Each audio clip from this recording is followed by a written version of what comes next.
Here, Right Away Services is proud to sponsor the premiere of Tucson Transportation Talks. We are a homegrown Tucson company with 32 years experience providing right-of-way related services, including acquisition, relocation, cultural resources, and environmental planning services. While we are very proud of our record of delivering our services and successful projects in the Western United States, we are grateful to our clients, the engineers, and so many others in the industry for the knowledge and experience they have shared through conferences and project meetings, which have contributed to making Tierra one of the top providers of right-of-way related services in the United States.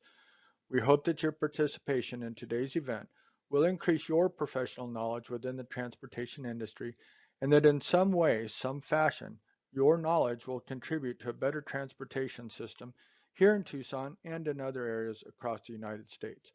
Enjoy today's virtual conference, and remember, when your project has real estate needs, Tierra is here to help you deliver your project successfully.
Good morning, everyone. It's great to see you here this morning, even though I don't actually see you. It's nice to know that you're all out there.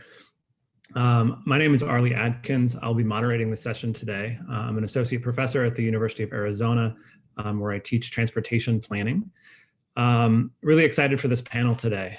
As the third fastest warming city in the United States, Tucson is one of more than 1,700 cities and jurisdictions that have declared a climate emergency worldwide. The Tucson City Council has declared this climate emergency and plans to take swift action to mitigate climate change, which poses public health risks, worsening the effects of major local hazards such as wildfires, drought, extreme heat, and flooding. At the same time, transit agencies face a fiscal crisis that threatens to devastate bus and train service that millions of Americans rely on. Over the next hour, we'll be hearing and talking with an impressive panel of speakers who will be sharing their thoughts on reversing declining ridership and improving transit and mobility options in order to change the tide of growing the climate crisis, address key social, environmental, and equity challenges. So let me introduce the panel here, and then I'll turn things over to them. So we have Jarrett Walker, who is an international consultant in public transit network design and policy with 25 years of experience planning public transit in North America, Europe, Russia, Australia, and New Zealand. His firm, Jarrett Walker Associates, based in Portland, Oregon, provides transit planning and executive advice to clients worldwide. He's worked in about 100 cities in 9 countries. Since 2011, he has led planning for a majority of the ridership increases network redesigns in the US, including Houston, Columbus, Richmond, San Jose, and Anchorage. Projects currently underway in Dallas, Atlanta, and Dublin, Ireland. He's a well-known innovator in describing transit issues to the public, in building values-based policies and standards, and in running interactive design processes for transit plans. His training programs range from executive workshops to 2-day intensive courses. His book, Human Transit: How Clearer Thinking About Public Transit Can Enrich Our Communities and Lives, was published by Island Press in 2011. And I should say this is a fantastic book, something that I assign to students in my transportation planning class. In addition to all of this, his consulting, teaching, and speaking, he also writes about public transit issues at humantransit.org. Next, we have Michael Barton, who is Vice President and Managing Principal at HDR.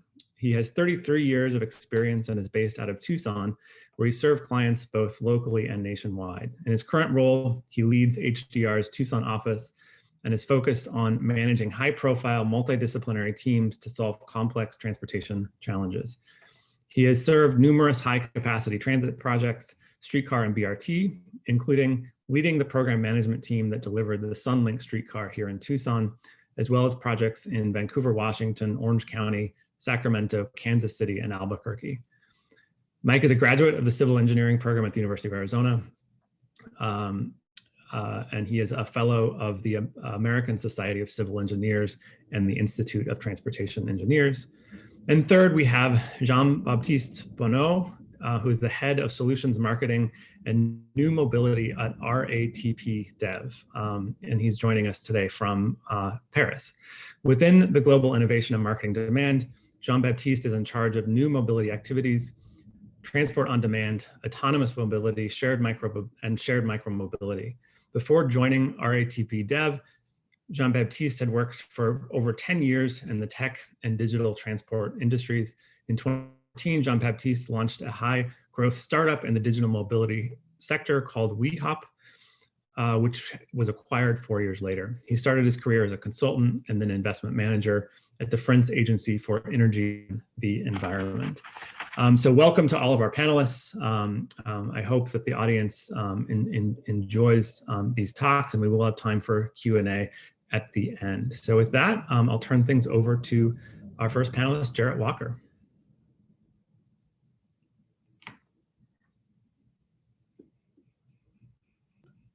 Thank you very much, Arlie, and I'm really glad to be here.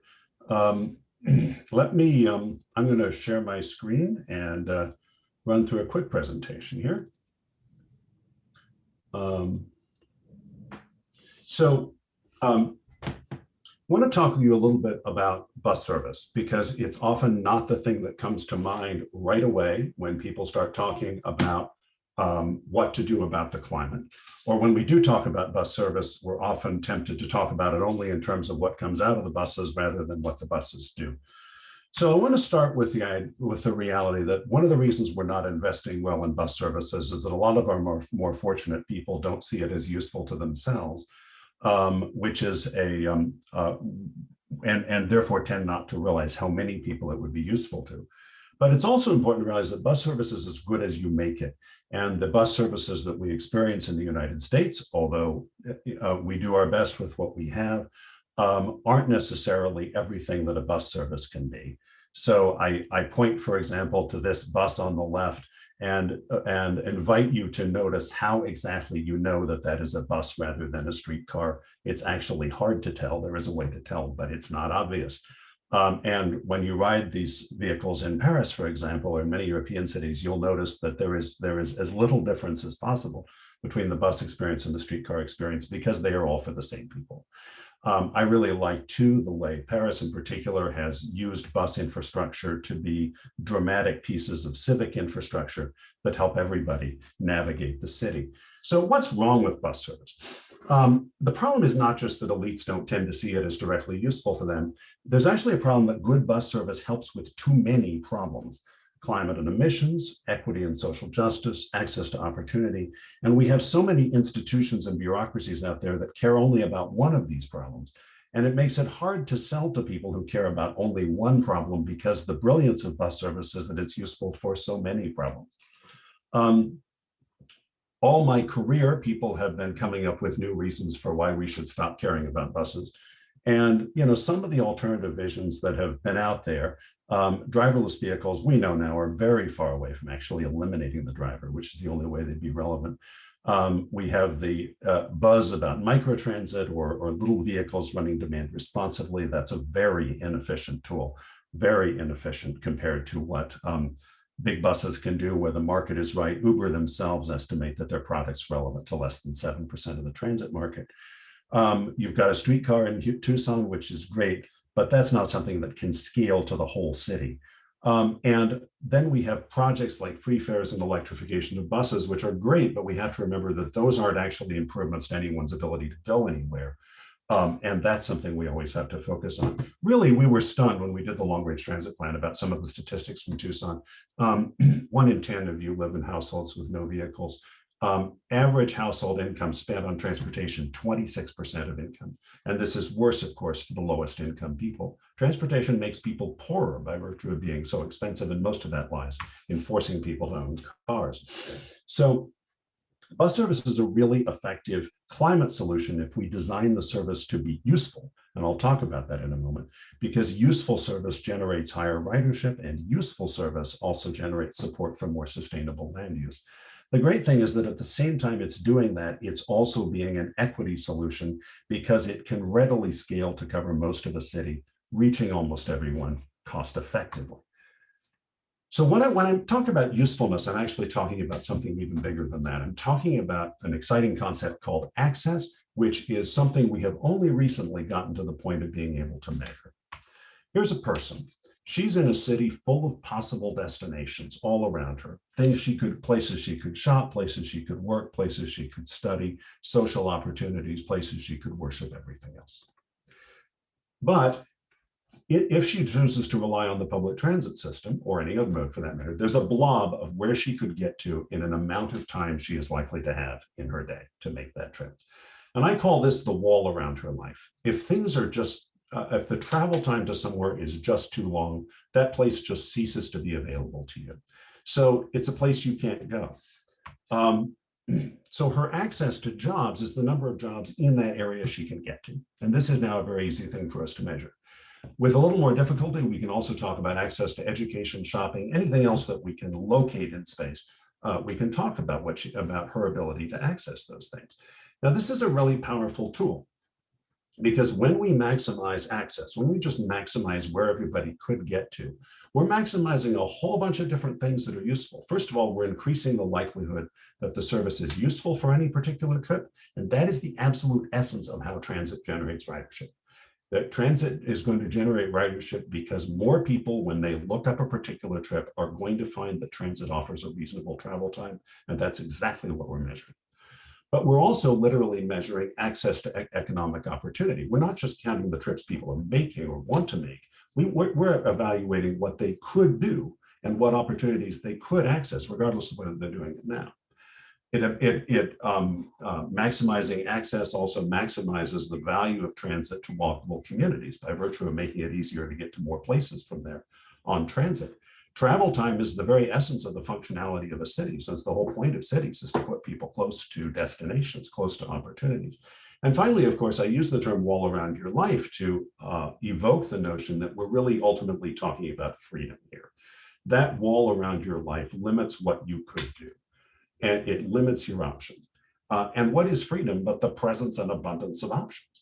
So I don't shy away from calling this freedom. And the exciting thing is that that's something we can measure now in a way that we really haven't been able to in the past.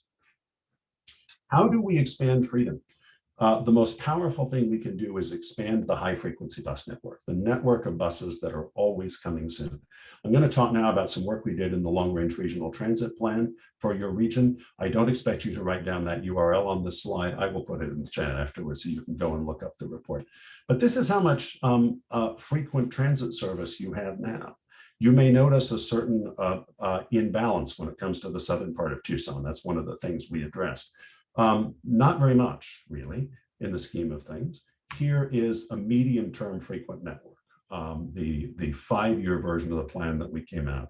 And when you just expand the frequent network like this, these are mostly bus routes that already exist, but we're simply turning up the frequency of them. The average person can get to 23% more jobs in 45 minutes. That's midday weekday.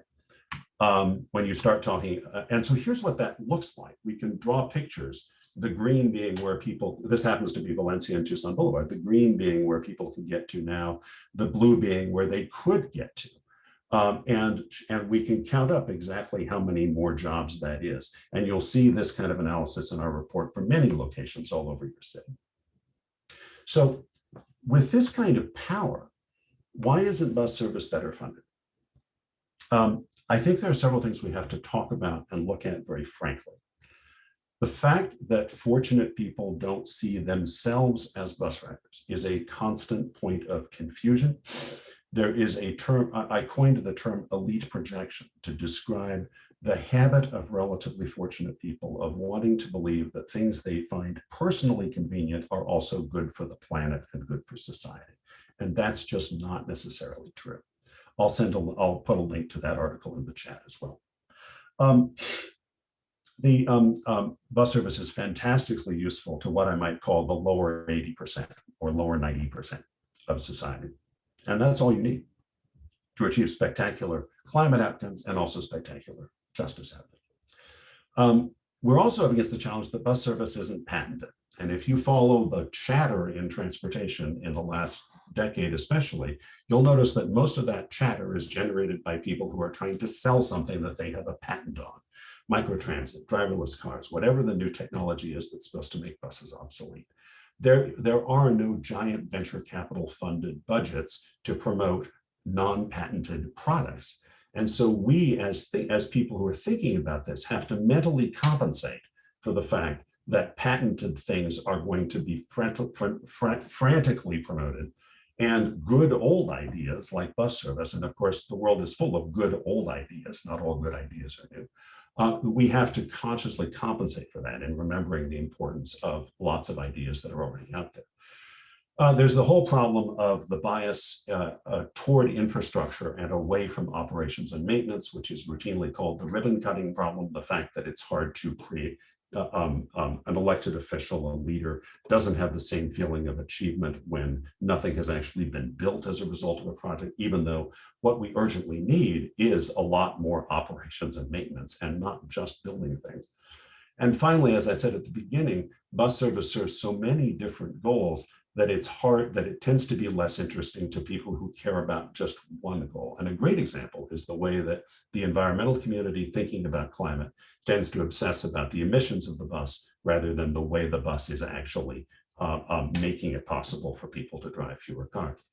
So, so with that, I want to thank you very much and look forward to your questions, and I'll put a couple of links in the chat. Thanks.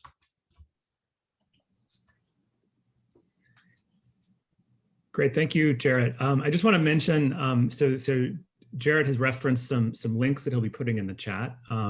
So I just talked to Gabriella, and she will be sure that those links, which are not on the event platform, are posted to the website so that you all can see them.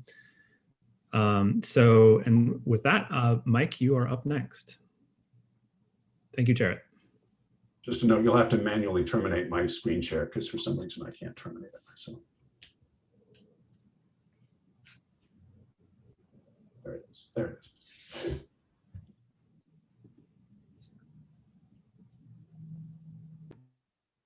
Okay.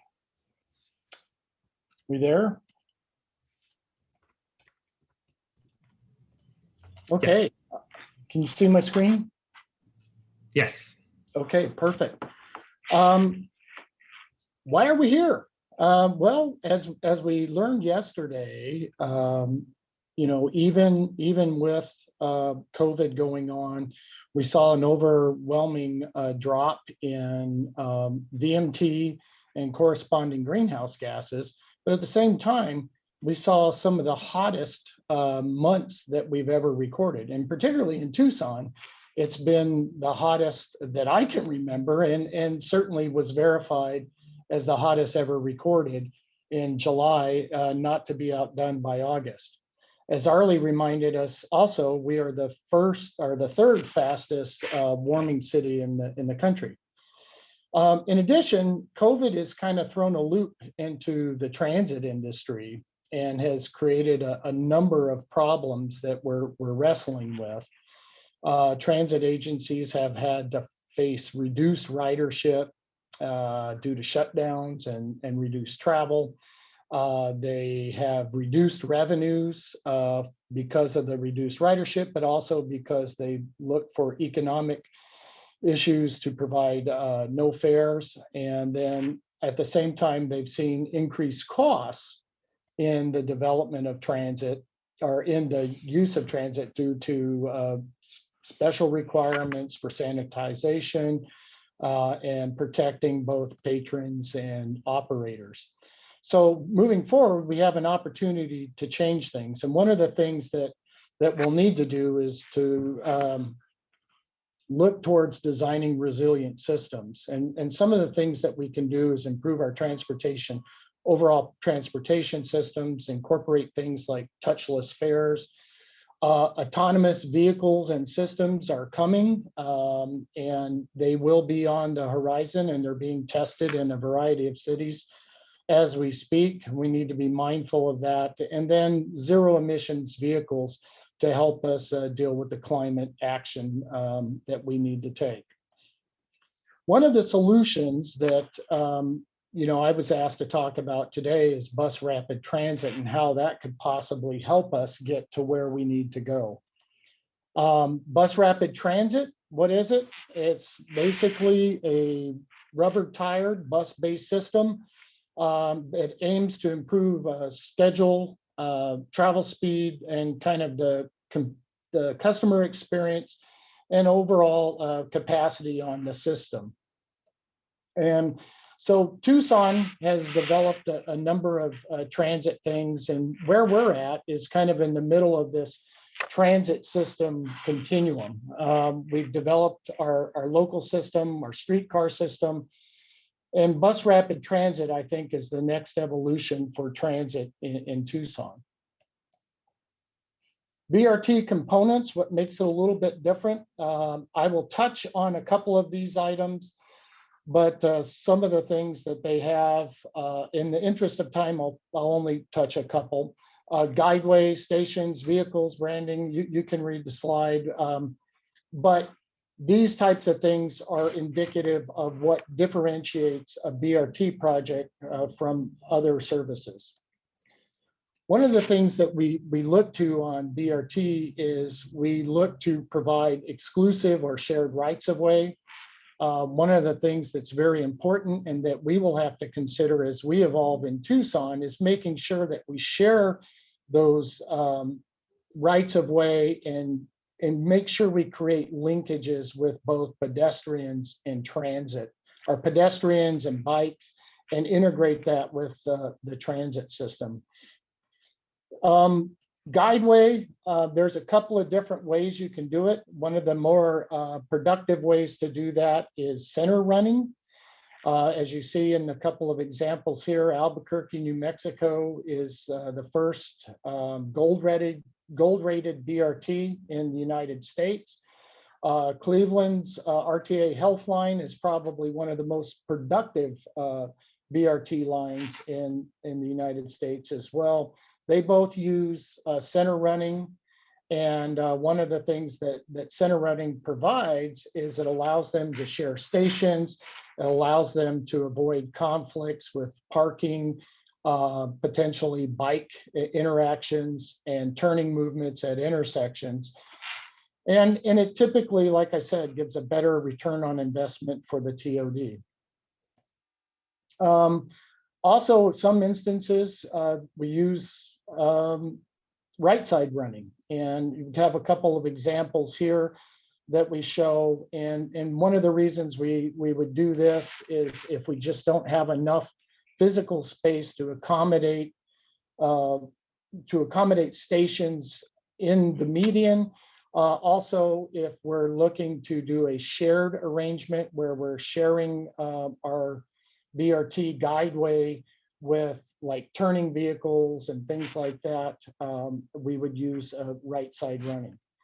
Often, though, times in right side running, we have to look to strategies like a queue jump, so we can move the BRT vehicle at intersections a little bit faster. This is not unlike what we see downtown with the streetcar on Broadway Boulevard and Fifth Avenue, where we get up to the intersection and then we have a special signal phase that allows the vehicle to go through the intersection before we release the vehicular traffic at the intersection. Here's an example of a BRT queue jump lane with Orlando's limo service that they have available. One of the other things that we need to look at to include is transit signal priority. And basically we need to develop communications with the bus and our traffic signals to do a couple of things. First of which is, say our bus arrives as the light is green and we need a little bit more time to get through the intersection. We'll do a transit signal priority call to the controller. Controller will come and give us 10 more seconds for the signal and then revert back to the normal signal cycle. Also, when we can do a call when we get to the intersection in a red light, we can do the call, and then what it'll do is allow us an early green phase to get out and get moving before the rest of the traffic starts.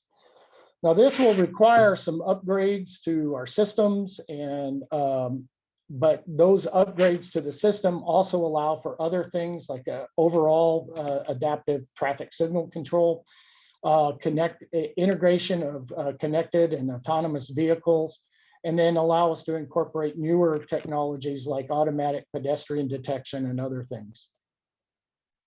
We also have to be mindful that high capacity transit also generates development.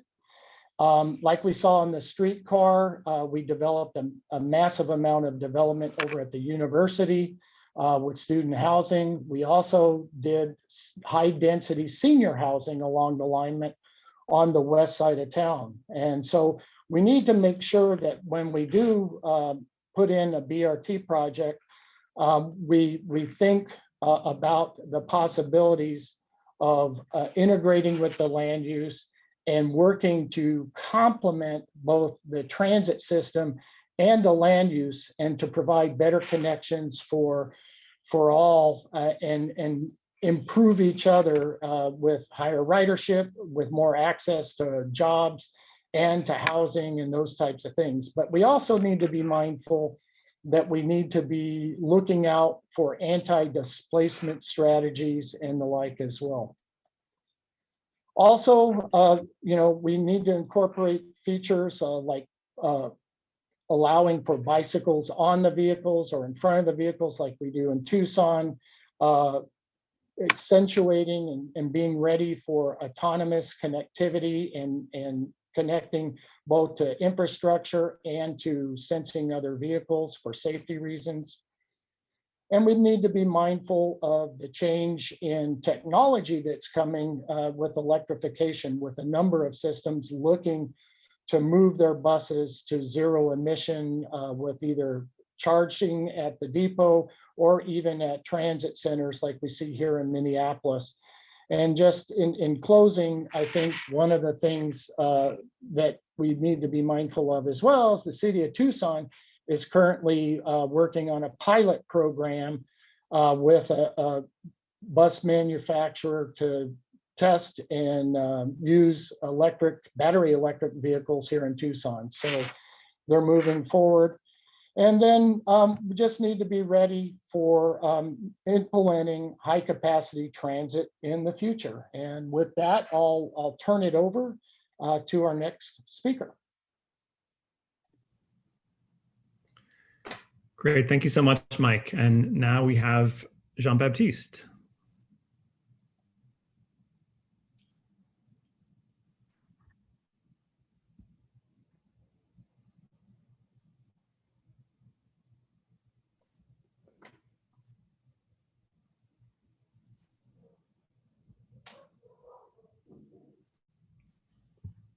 Hi everybody. I am Jean-Baptiste Bonnet. I am in charge of new mobility activities at RTPDF, and I am based in Paris. I have just difficulties sharing my screen. Just a few minutes. That's strange.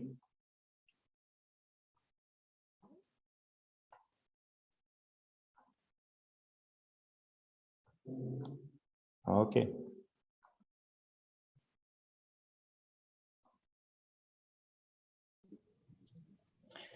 So I am very happy to be here from Paris to share with you my key insight on the topic. When the conference organizer asked me whether I would like to speak to this session conference, I said yes, yes, and for two main reasons. First, a personal one. I joined the public transport industry because I strongly believe that this industry can have a tremendous impact to fight climate change. The more people use public transit, the less people use their private cars. So it's a very positive for the planet. And the second reason, it's a more professional one and a business one. Reducing carbon emission is a key expectation of our clients, our passengers, but also our PTAs and cities. And this is why at RETPDev, we have developed a range of solutions to tackle this challenge. And today I'm happy to be here to share with you some of the, to give you some illustrations of this actions. Before starting, a few words about RETPDev. RETPDev is, we are a transport company. We operate and maintain transport networks on behalf of our clients, our PTAs, and we operate more than 100 public transport systems across 13 countries, in France, in the US, in Tucson, for example, and in the Middle East and North Africa. And we are around 18,000 people working for RETPDev. Okay, the first example I wanted to share with you today is about greening our fleet to reduce our impact. As a transport operator, we have a lot of choice concerning the technologies. You have two type of technologies: mature technologies and innovative technologies. When we want to replace a traditional diesel bus. All these technologies has advantages and limitations. This is why it is not an easy choice. Each time you want to green your fleet, it's an extra cost for our PTAs, and you have also some limitation for our operations. But still, today we operate almost all these technologies, and it starts proving very successful and reliable. For example, today we already operate around more than 1,200 green buses across our various operations. And for example, I present you here our flagship project in Paris. Today, the RETP group is leading and coordinating one of the most ambitious energy transition program in the world, with 25 bus centers and more than 4,000 buses that will be converted to electric and biogas by the next 3 years. So this is why we have it's a huge project. It's an amazing project, but it's also a complicated project from a technical side, but it proved to be economically sustainable for our clients. And this is why we can assist PTA in their strategy to green their fleet and provide our advice from energy selection to deployment to depot transformation and operation as well. The second illustration I would like to share with you is about new mobility. New mobility services can complement a traditional public transport system. It can increase the access of public transport. They will never replace, and I fully agree with Jared, I fully agree that autonomous mobility and on-demand or DRT will not replace a fixed bus line, but they can complement traditional public transport. And if we manage to effectively address the first and last mile, we can avoid people taking their car because it becomes easy to use public transport. They get more accessible, they get more attractive. So we are convinced that by providing a seamless door-to-door experience with public transport, you can reduce the use of cars. And you have a lot of new mobility solutions existing on the market. And now they are much more reliable and cost-effective as compared to previous years. So it opens a lot of opportunity for all the cities to complement and increase and boost their public transport system. For example, last year, we launched a microtransit trial in Ealing. It is in London. It is a district in London with a fleet of 10 minibuses that could be booked in real time in a certain area of the district. Our objective was very clear for this trial. It was to assess and to bring answer to TfL, Transport for London, the local PTA, whether microtransit can be an efficient solution to complement its public transport and reduce car usage. And the results prove very promising. The first observation we made, we had a significant part of our trip that was closed to public transport station. So it demonstrates that passengers use microtransit as a complement and with combined trip with microtransit and then public transport, like an integrated transport. And the second observations we made is that around 35% of our users were previously used their car or taxis. So it means that 1 passenger out of 3 was a former car users. It demonstrates contributes to reduce emissions and reduce carbon emissions across. I think this kind of project it shows that you can convince car if we are able to deliver a great experience, a seamless experience, and most important, provide more access and to the public transport system that is a backbone of city mobility.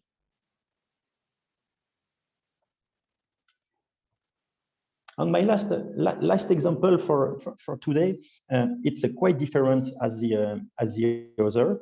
It's a new project. It's not yet implemented.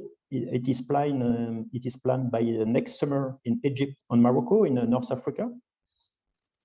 We have imagined an app that reward our passengers for sustainable behavior. The concept is simple.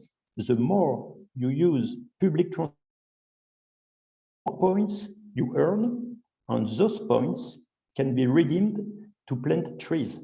So it's more like a small project. It's an easy to roll out. It's not very complicated to deploy this kind to roll out this kind of project, but still I think it can have a tremendous impact and a very positive side effect. And we can create like a win-win situation for the city, for the passenger, and for the environment, because it can increase the attractiveness of public transport, because this kind of tool can increase the customer experience. It has positive effect on environments because you plant trees, and it can also it shows well that public transport, we can use public transport as a tool to increase awareness on this topic. So I strongly believe we can have a positive and a win-win situation with this kind of project using gamification. So to conclude, I hope this talk has given you a quick overview of the type of action we can roll out as a public transport operator to reduce carbon emissions.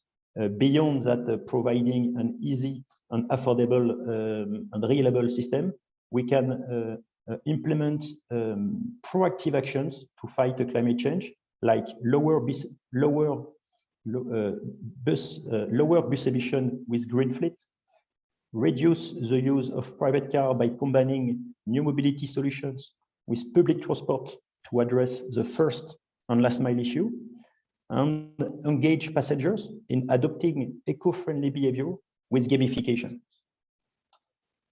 Thanks a lot for your attention.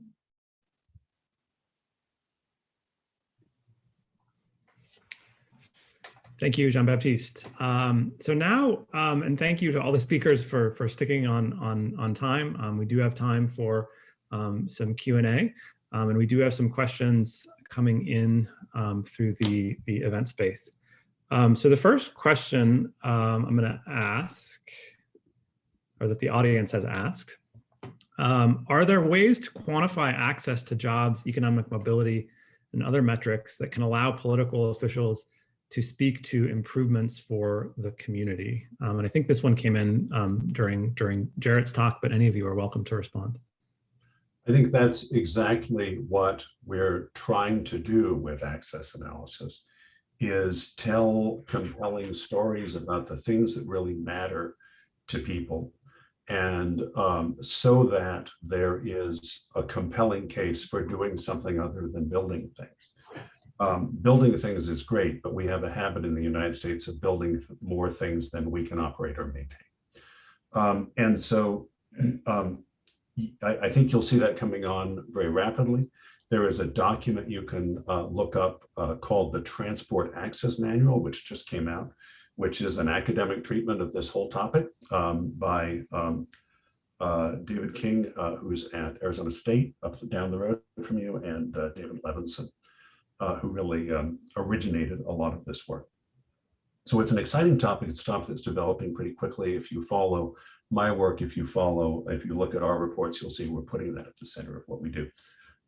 It's a long struggle, though, to change the narrative, because cutting a ribbon on a shiny piece of infrastructure is always a fun thing to do. Great, thank you. Okay, so next question. So there's a question that's come through that I'm not sure this is best for our panel, but I do want to acknowledge it. And if anybody has any thoughts on this, but there have been talks to expand the Tucson streetcar from South Airport to the Tohono Tadai Transit Center up north. Is that an action the city should follow, or would it be better to focus on expanding bus services? So I suppose the question here more generally for our experts here is this question of sort of, type of transit and what makes the most sense generally from maybe a cost of effectiveness perspective. Why don't I respond to this really quickly? And I'm sorry, I don't know why my video isn't on. I don't control it.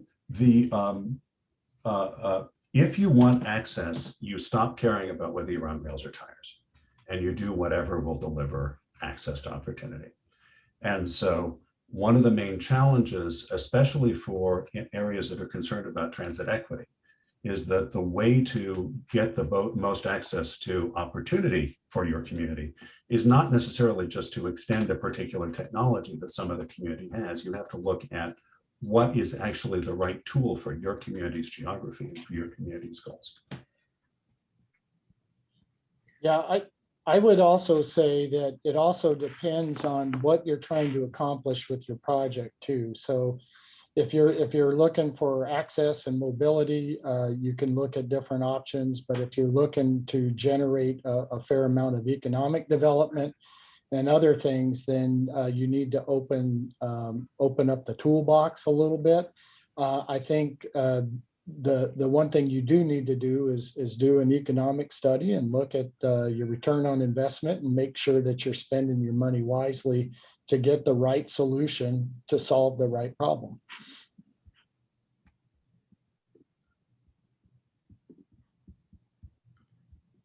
Great, thank you. So the next question is, sometimes it seems like we know what we need to do to make more transit accessible cities, but we get tripped up in the how in terms of financing, political will, governance structures, where there may be regional and local differences and priorities. How do we move past some of these challenges?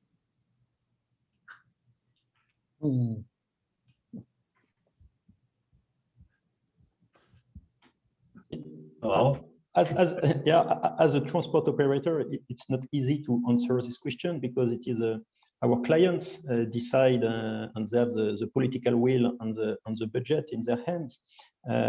But I think, and we do it in all our operation, we can provide some studies and provide recommendations based on facts and simulation to help them optimize their budget and to find the best solutions. And we can also provide them some. For example, last week I was with one of our operation. It's in France. They had replaced some fixed bus line with DRT during the evenings. So they have made a lot of savings, and so they were able to reinvest these savings to open a new bus line in a part of the city. I just want to add, I think the real answer to your question about political will is education.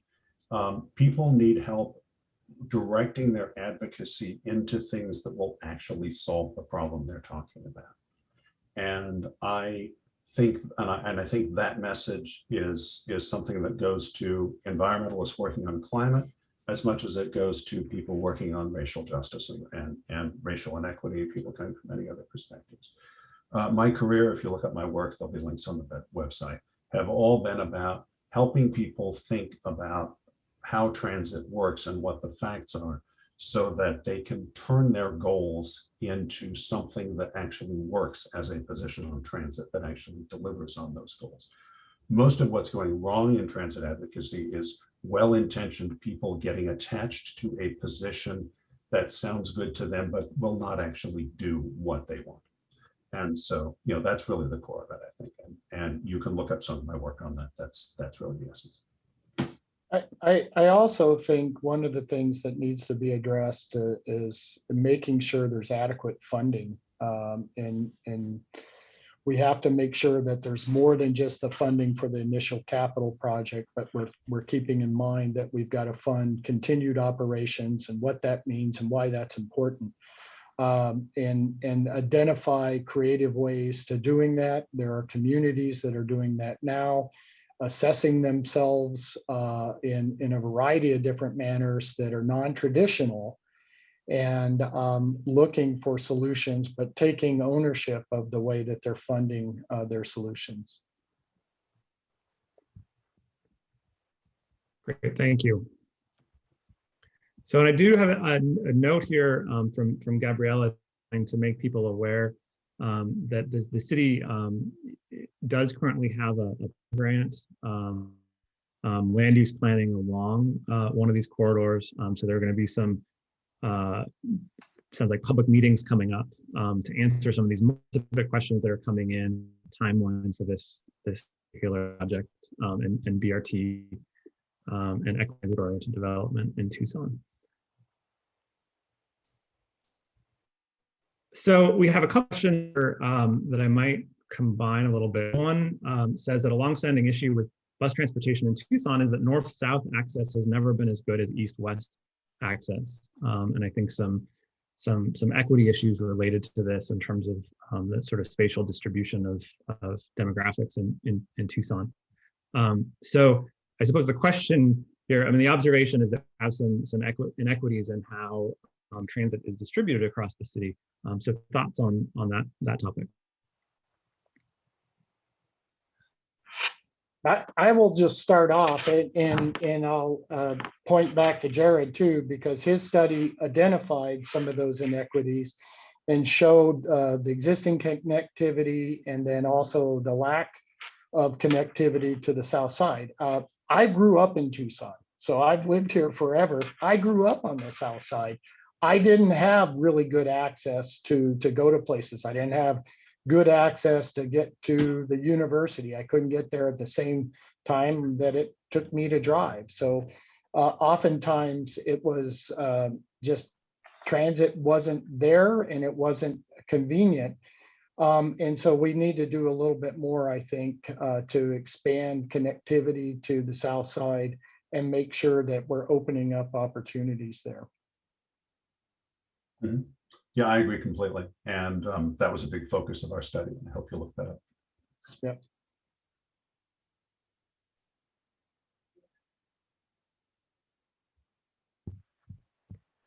Great, thank you. So the next question, and I'm actually no longer seeing it on my screen, but I'll summarize what the question was, but essentially someone talking about transit use from Oro Valley and Marana, which are two suburban jurisdictions to the just north of Tucson. And the question was about park and rides and the role of park and rides in developing transit systems. I can take that one. Park and ride works well when you have people going a long distance to a big single destination so that they don't have to transfer again at their destination. And facing a significant barrier of either congestion or cost. The problem with park and ride is that if you have a car and once you get into your car and you're driving along, there needs to be a very strong disincentive to driving all the way to your destination. And that is generally the challenge in places like Tucson, which don't have particularly high downtown parking costs. Maybe you have, somewhat stronger disincentives to driving to the university. But definitely not against park and ride, but that tends to be the challenge. It tends to be hugely successful where you have those barriers to driving all the way to your destination. I fully agree with your comment. And we have observed the same thing in our park and ride across our operations. You need to have some constraints on the cars if we want park and ride work. Okay. So a comment that came through as one of the hottest cities in the country, temperature controlled bus stops should be seriously considered moving forward. So, as we're talking about not just climate mitigation, but also climate adaptation, and knowing that heat events are going to become potentially more severe, what are some steps that we can take to build that consideration into our transit system in terms of passenger comfort and safety and health? That's a huge issue for all of your infrastructure. I'll tell you, when I'm giving presentations in other places, I often show them pictures of those little median shelters that you have in a few places on Tucson. I know there's one on South 6th and there's one on Speedway, where in the median, for people who are crossing a busy street, there's a place they can stand in the median while they're waiting for the traffic in the other direction that actually keeps them out of the sun for a moment. There's no question that the challenge for you is not going to be just shelter at the bus stop. It's going to be shade in general, the experience of walking and so on. And I know that a lot of great work's happening on that, both there and in Phoenix. Very important stuff, but also give yourself credit for some things, for some great ideas you already have. I love those little medium shelters.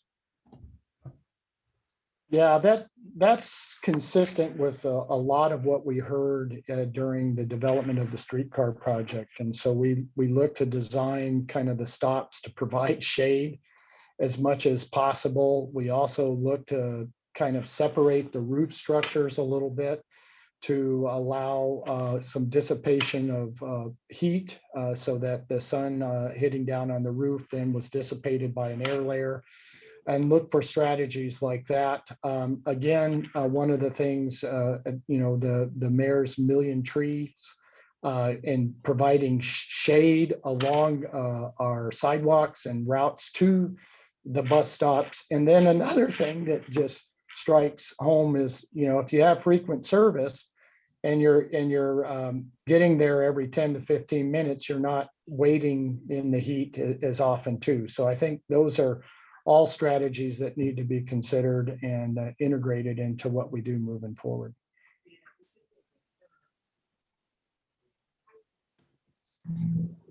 Great. Thank you. So, sorry, there's an airplane flying right over my house, or a helicopter. So there are two questions that have come through related to micromobility and the role of micromobility in supporting, potentially enhancing public transit. So what are some strategies maybe that any of you have seen connecting micromobility with transit and potential here in Tucson?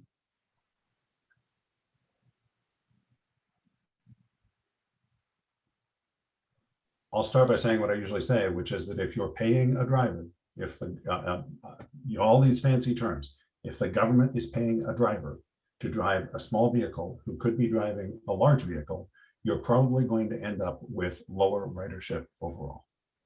Now, if someone else is paying that driver, if there's other kinds of arrangements, if you're talking about ways that privately funded services can connect with transit, that's all great.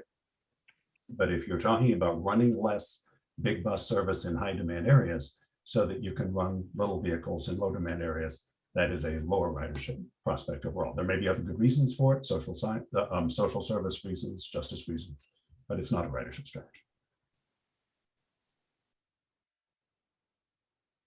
I know oh, go ahead. Yeah, it's a complex question because sometimes we do use small vehicles in low dense area, and I think these small vehicles bring solutions in areas. If we don't deploy this kind of solutions, I think this area will be like a white area with no public transport system, because the city will not invest in a big bus. It will be too expensive. So I think even if it's not a ridership strategy, maybe it's more like an economic balance decision. Yeah, I think it's important that we do have opportunities for whether it's bike or scooter access to kind of help us with the first mile, last mile, and allow folks to get to corridor-based transit routes a little bit more effectively. And I think that's where the strategy is.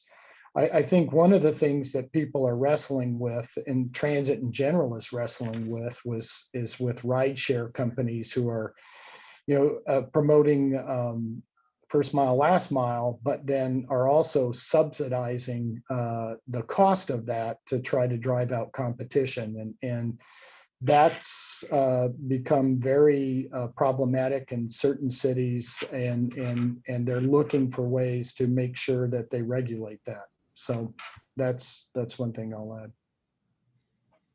Great, thank you. Well, perfect timing. That brings us right up to the ending point for this session. So thank you again to the panelists. Thank you to the audience questions, and big virtual round of applause for all of our panelists today. Thank you. Thanks a lot. Thank you.